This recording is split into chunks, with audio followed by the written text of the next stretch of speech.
آپ کی زوردار تالیوں میں ایلڈر ہماری کو دعوت دوں گا کہ وہ آئیں اور ہمارے درمیان خدا کا کلام شروع کریں. آپ کی زوردار تالیوں میں. ہاللیلویا. تشریف رکھیں. خدا یسوع مسیح کا میں شکر گزار ہوں آج صبح کے لیے کہ مجھے اور آپ کو اس نے اپنے گھر میں آنے کا موقع بخشا تاکہ ہم اس کے کلام کو سیکھ سکیں, اس کی پرستش کر سکیں. میں شکر گزار ہوں پاسٹر منوہر جین صاحب کا اور چرچ کی انتظامیہ کا کہ انہوں نے موقع بخشا کہ آج میں خداوند کے کلام کو آپ سب کے درمیان پیش کر سکوں. اس سے پہلے کہ ہم خداوند کے کلام کی طرف بڑھیں, میں آج آپ کو ایک چیز بتا دینا چاہتا ہوں کہ آج جب آپ خداوند کے کلام کو سنیں گے تو جیسے آپ نے ماحول کو خوشگوار دیکھا ہے, آپ بھی آج خوشگوار ہو جائیں گے. اور اس کی وجہ خداوند کا کلام ہے, کیونکہ خداوند کا کلام فرماتا ہے کہ جو خداوند کے کلام پر توجہ کرتا ہے وہ بھلائی دیکھتا ہے. اور بہت سی چیزیں ہیں جن چیزوں کی ہمیں سمجھ نہیں آتی, وہ ہمیں پریشان کر دیتی ہیں. جب ہمیں سمجھ نہ آئے تو ہم بھٹک جاتے ہیں, لیکن جب ہمیں سمجھ آ جائے, جب ہمیں پتہ چل جائے کہ ہمیں کرنا کیا ہے, تو آدھا مسئلہ حل ہو جاتا ہے. ہمیں پتہ چل جاتا ہے کہ ہمیں کیا کرنا ہے. آپ کو کسی ڈاکٹر کے پاس جانا پڑے, اگر اسے آپ کی بیماری کا پتہ نہ چلے تو وہ آپ پر چند تجربے کرتا ہے. وہ کچھ ایسی دوائیاں دیتا ہے جس کے بعد آپ کو وہ فوراً کہتا ہے کل پھر نہ دے. کیوں؟ وہ آپ کی بیماری کو لے کر اس کے تعلق سے مطمئن نہیں ہوتا, اسے پتہ نہیں چلتا کہ آپ کو کیا مرض ہے. وہ تجربہ کرتا ہے آپ پہ, لیکن جب اسے پتہ چل جاتا ہے تو پھر وہ کیا کرتا ہے, یا وہ ہفتے کی, 2 ہفتے کی یا مہینے کی دوائی دے کے کہتا ہے 1 مہینے بعد آئے گا. کیوں؟ اس کو آپ کے مرض کا پتہ چل گیا ہے کہ آپ کو کیا ہے, اور اس کے تعلق سے وہ آپ کو دوائی دے دیتا ہے.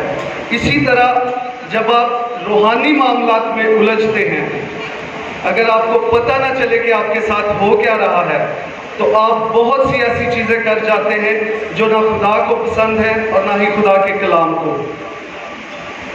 انسان جب پریشان ہوتا ہے تو پریشانی میں وہ بہت سی غلطیاں کر جاتا ہے. ہماری جنگ جو ہے وہ ابلیس کے ساتھ ہے.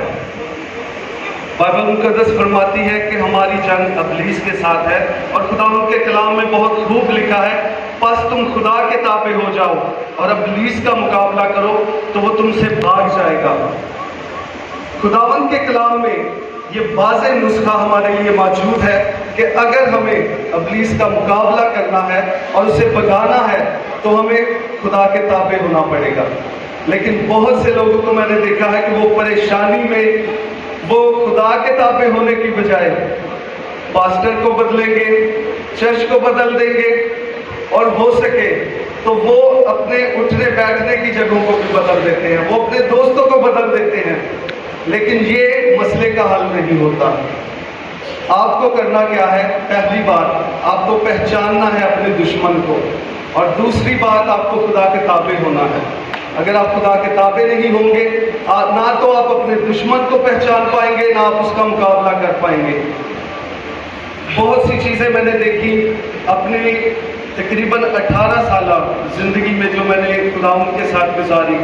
اس سے پہلے کی جو زندگی ہے وہ ہم بھٹکتے ہیں, لیکن جب ہم خداوند یسوع مسیح کو قبول کرتے ہیں اصل زندگی ہماری تب سے شروع ہوتی ہے. تو میں نے اس تعلق سے بہت کچھ سیکھا کہ جنگ لڑنی ہے, جنگ ابلیس کے ساتھ ہے, وہ لڑی کیسے جانی ہے, اس کے ہتھیار کون سے ہیں, اور وہ لڑی کہاں جاتی ہے. آپ کو ان ساری چیزوں کا پتہ ہونا چاہیے. اس سے پہلے کہ ہم کلام کی طرف چلیں, میں آپ کو ایک ہی چیز بتاؤں گا کہ آج ہم سیکھنے والے ہیں آپ کے ذہن کے تعلق سے. ذہن کے تعلق سے سیکھیں گے, اور اسی کے تعلق سے ہم سیکھیں گے کہ ہماری جنگیں کہاں لڑی جاتی ہیں اور ان کو کیسے لڑنا ہے. جب آپ اپنی جنگ لڑنا سیکھ جائیں گے تو آپ ابلیس کو ہرا سکتے ہیں. لیکن اگر آپ کو جنگ لڑنا نہیں آتا تو ہر وقت وہ آپ کو بھگاتا پھرے گا. آپ جانتے ہیں کہ جب جنگ لڑی جاتی ہے تو یا آپ دشمن کو بھگاتے ہیں یا دشمن آپ کو بھگاتا ہے. بہت سے مسیحیوں کی زندگی میں ایسا ہوتا ہے کہ دشمن انہیں بھگاتا پھرتا ہے، وہ کبھی ادھر کو بھاگتے ہیں کبھی ادھر کو بھاگتے ہیں اور وہ ساری عمر بھاگتے بھاگتے ہی گزار دیتے ہیں۔ لیکن اگر آپ خدا کے تابع ہو جائیں اور آپ اپنی جنگوں کو لڑنا سیکھ جائیں تو پھر دشمن آپ کے آگے آگے بھاگتا ہے۔ ذہن 3 قسم کے ہوتے ہیں، کیونکہ ہم ذہن کے بارے میں سیکھنے کو ہیں تو آپ کو پتہ ہونا چاہیے کہ آپ کا ذہن بنا کس نوعیت کا ہے اور اس کے حصے کتنے ہیں۔ 3 قسم کے ذہن ہوتے ہیں۔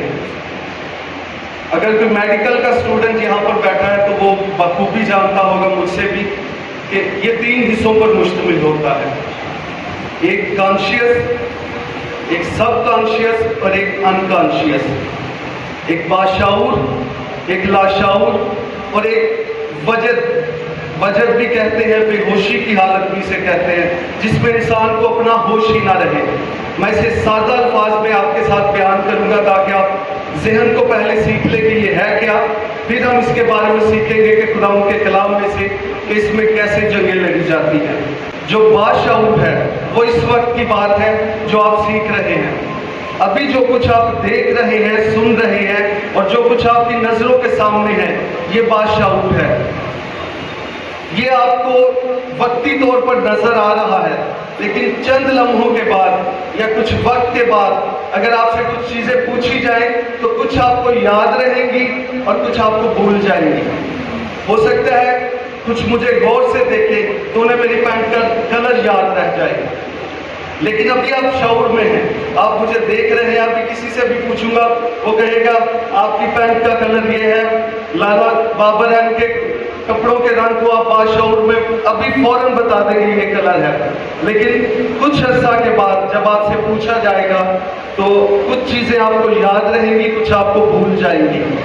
جو یاد رہیں گی وہ لاشعور میں چلی جائیں گی، اور لاشعور میں جب آپ سے پوچھا جائے گا تو ہو سکتا ہے آپ کو یاد ہی نہ ہو، لیکن اگر آپ کو یاد دلایا جائے تو آپ کو یاد آ جائے گا۔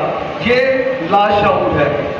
ہو سکتا ہے آپ نے مجھے دیکھا ہے لیکن آپ میرے کپڑوں کا رنگ بھول گئے ہیں، لیکن اگر آپ کو کوئی یاد کرائے کہ میں نے بلو کلر کی جینس پہنی تھی تو آپ کو یاد آ جائے گا، آپ کے لاشعور میں وہ چیز بیٹھی ہوئی تھی، آپ کو یاد تھی لیکن آپ کو بھولی ہوئی تھی۔ جب بھی یہ آپ کو یاد کروائی تو آپ کو فوراً یاد آئے کہ ہاں میں نے دیکھا تھا، بلو کلر ہی تھا۔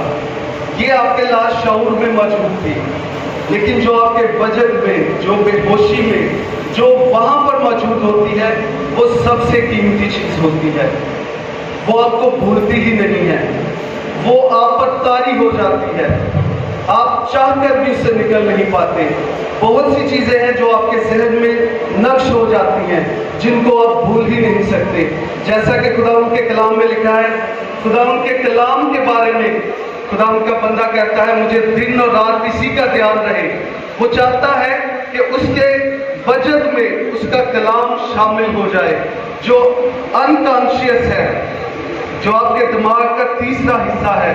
خدا ان کا کلام وہاں پر محفوظ وہ چاہتا ہے ہو جائے، جہاں کہیں بھی خدا ان کے کلام میں دل کا ذکر آیا ہے وہاں پر انکانشیس کا ذکر ہے۔ وہاں پر انکانشیس کا لفظ جو ہے وہ انگلش بائبل میں استعمال ہوتا ہے، جہاں پر دل کا لفظ آتا ہے۔ خدا ان کے کلام کے بارے میں لکھا ہے کہ آپ خدا ان کے کلام کو اپنے دل میں رکھ لیں تاکہ اس کے خلاف گناہ نہ کر سکے، اسے اپنے انکانشیس میں رکھ لیں تاکہ اس کے علاوہ آپ کو کچھ یاد ہی نہ رہے۔ اب ابلیس کیا کرتا ہے؟ وہ آپ کے انکانشیس کو چھیڑنا چاہتا ہے، وہ اپنی بزدلی، وہ اپنے جھوٹ، کیونکہ اسے جھوٹوں کا باپ کہا جاتا ہے، وہ چاہتا ہے کہ اس کا جھوٹ آپ کے انکانشیس میں رہے۔ آپ جب بھی کچھ کرنے لگے تو آپ کو انکانشیس سے آواز آئے اے نہ کری، اے تیرے پاس دا کام ہی نہیں، اے تو کر ہی نہیں سکتا، تیری حیثیت ہی نہیں ہے کرن دی۔ ابلیس آپ کو ڈراتا دھمکاتا رہتا ہے کہ کہیں آپ وہ نہ کر دیں جو خدا آپ سے کروانا چاہتا ہے۔ اور خدا کیا کرتا ہے؟ خدا چاہتا ہے کہ وہ اس کا روح القدس آپ کے اندر خدا کے کلام کو بھرتا چلا جائے تاکہ آپ کے انکانشیس میں، آپ کے وجد میں خدا ان کے کلام کی جو باتیں ہیں وہ نقش رہے،